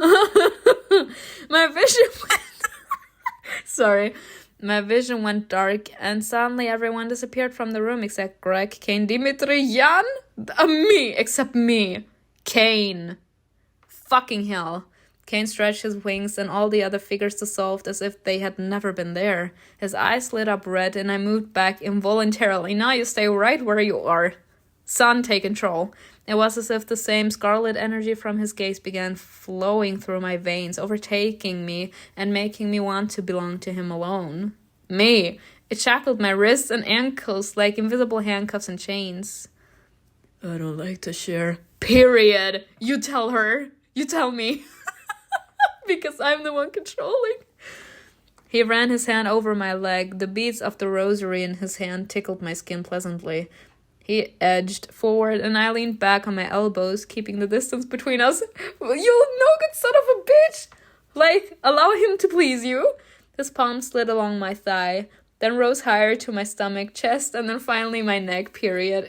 Cain grabbed it and pressed me to the bed, period. You show dominance. His powerful touch didn't cause pain, rather it emphasized my position. His wings folded and enveloped us like a dome, separating us from the rest of the world. Now there was only the light of his red eyes before me. They could haunt my nightmares, but instead they flashed for another reason at that moment: desire. Squeezing my legs so that an exciting shiver ran through my body, I arced and impatiently touched his hand on my throat. Cain narrowed his eyes. What was happening intrigued him. His grip tightened slightly, and I suddenly smiled. He had fallen into my net. Although he had a hold over my body, I was seared in his mind, tormenting his consciousness. I mean, that's true. I searched for his wings and ran my hand along their powerful curve. His breathing was ragged. I mean, we have as much power over him as he has over us. And we saw the jealousy in the beginning of this episode. He gripped me even tighter and I couldn't help moaning. Cain excites you. When doesn't he? That's the question. Simona? Don't ask me, like, I was living the best dream. Why did it have to end? Jumping in surprise, I almost fell off my bunk. God, be careful. You'll break something jumping like that. What happened? You were having a nightmare. You were moaning. No, girl, it was the best nightmare of my life. I awkwardly looked away. If I was moaning, you thought I was moaning in pain? I was moaning in ecstasy. What I dreamt was strange, but I can hardly call it bad. What did I even dream that? Why did I even dream that? Do I subconsciously want something like it that much? Yes, we want Cain that badly. Trying to hide my own surprise, I sighed. Thanks for waking me up. And I nodded and returned to the table where she was working. At night, she often sat like that over her notes. I climbed down and sat down next to her. Does the light bother you? Although it's almost morning anyway. No, I just don't feel like sleeping anymore. We need a cold shower after that. She patted me on the shoulder understandingly and started writing again. At the beginning of our journey, Anna told me she had some thought about the infected. I think she's trying to analyze her guesses and consider all the options now. She suddenly turned to me. She narrowed her eyes and looked up as if she was trying to remember something but couldn't. Don't you remember Boris didn't turn into an infected person right away, did he? You resisted as if he was trying to fight off the infection that was consuming him, right? Yes, he was in a borderline state for quite a while. That's surprising. Usually infection happens much faster. You said that you had some thoughts. Will you share them? Anna perked up and turned to me. She tucked one leg under her, quickly sweeping her hair behind her ears, and licked her lips. She seemed happy to express her thoughts to another person.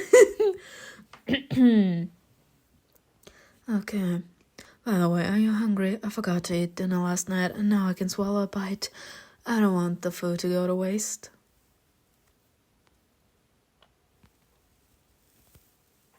I'm fine with kebab. Are you sure you don't want it? No, it's fine. Don't worry.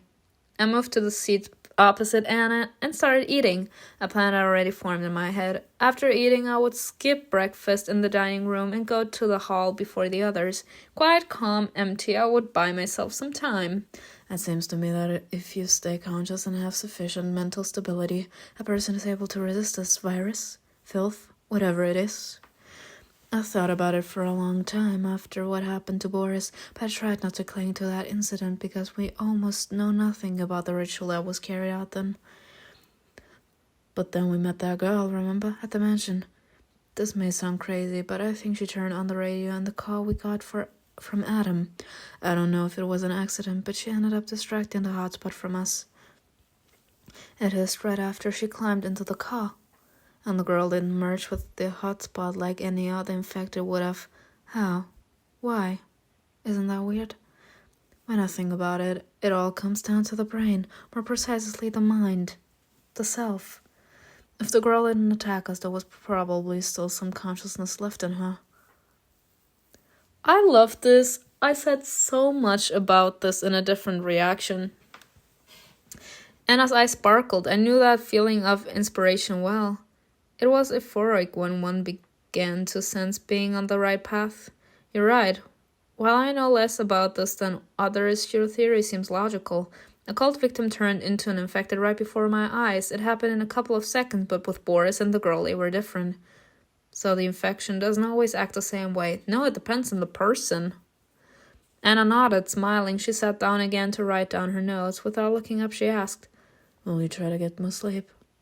No, I'll go and work out while no one is around. She needs to get all that hotness out of her system. I changed into a tracksuit and threw on my coat before leaving our cabin.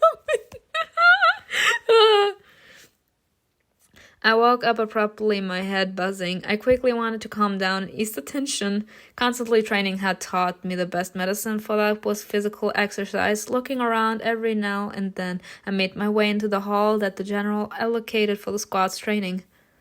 Can we finally see Cain, please? Oh, that's a nice outfit. I hope I won't get into trouble for skipping breakfast. The empty hall was cold and dark. Dim light barely came in through the small windows. I lit the lamp that stood at the entrance, and it got a little brighter. Once I start moving, I'll warm up. I found a comfortable spot and ran through the exercise that had become a habit lately. I'm sorry, if she's stupid, she needs a cold shower. Unexpectedly, the doors to the hall creaked. I turned and met Jan's surprised gaze. At that moment, the dream flashed in my memory. Because of it, our presence in the empty room suddenly seemed almost forbidden. Right, she blushed so hard. What's wrong? Son, don't be asking. What do you mean? You're looking a little flushed. Are you feeling sick? Everything's fine. Why are you here so early? Didn't you go to breakfast? Yeah, I wanted to skip it. Has something happened to you? My dream. No. Okay then. He took off his coat and scratched his neck. By the way... No, we're not doing this. We're gonna continue training. We're not gonna do this. Like, I played so much already. I'm scared that I could actually completely ruin it all. Oh, nothing important. I shook my head and went back to training. Let's ignore this bitch because we're gonna actually shoot her. We're gonna cause ourselves harm. He walked forward, did a couple of jumps on the equipment and climbed right up to the ceiling. How did he do that? Hanging upside down from the top of the ladder, he looked at me. This may sound rude, but why are you just standing against the wall? I'm warming up. What's wrong? Nothing. I just wanted to know if you had any clear plans. It's so boring here, and everyone looks at me with disbelief. Maybe I should practice self-defense. It never hurts. Do you think an abomination will put me in a hold?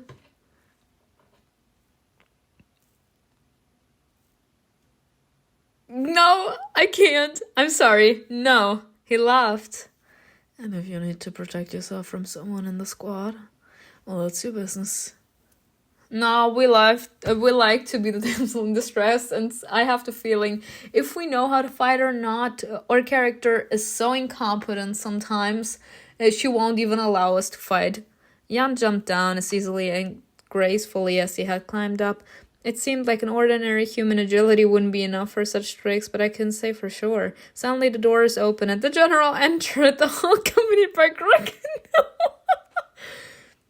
Why you're here so early? The dream. I wanted to practice. Well, suddenly all the lights went out. I stopped hearing the hum of the ship. Silence fell over the hall. The waves began to rock as hard as something was clearly wrong. What's going on? Oh my god. Noah opened the doors to the hall. There was an almost impenetrable fog on the deck. It seemed as though stepping into it was tantamount to disappearing forever. That wasn't there a couple of minutes ago. An anomaly. Apparently so. Jan and I walked over to the others. White fog swarmed around the doors. I could barely make out the outline of the railing in the distance.